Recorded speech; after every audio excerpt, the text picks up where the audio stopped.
இங்க ஒருத்தவங்க ஒரு கதவு மாதிரி ஒரு சின்ன போர்ட்டல் மாரி இருக்கு. அதுக்குள்ள கைய விடுறாங்க. அதுக்கப்புறம் கொஞ்சம் கொஞ்சமா வந்துட்டு அவங்க உடம்பு ஃபுல்லா அது உள்ள புடிச்சு இழுத்துருது. உள்ள மாட்டிக்கிட்டதுக்கப்புறம் சுத்தி இருக்கவங்கலாம் அவங்கள வெளியே வந்துட்டு இழுக்கிறதுக்கு ட்ரை பண்றாங்க.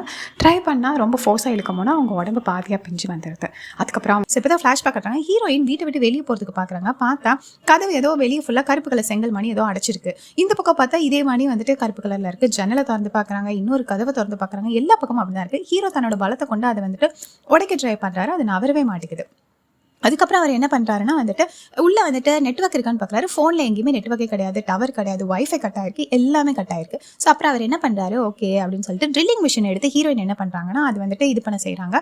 ஹீரோவும் சேர்ந்து அதை ட்ரில் பண்ண பார்க்குறாங்க. பார்த்தா ட்ரில்லிங் மிஷின் தான் உடையதே தவிர அது ஒண்ணுமே ஆக மாட்டேங்குது. அப்புறம் தான் அதுக்கப்புறம் வந்துட்டு பக்கத்துல இருக்க செவத்துலயே ஓட்ட போட்டு பார்க்குறாங்க. பார்த்தா அந்த செவத்துலயே அதுக்கு அங்கிட்டு அது நகரல. அப்ப அங்கிட்டுமே வந்துட்டு அந்த இது மாதிரி இருக்கு, அந்த பாறைகள் மாதிரி அங்கிட்டு இருக்கு, அந்த பிரிக்கு மணி இருக்கு அப்படின்னு சொல்லி அவங்களுக்கு தெரியுது.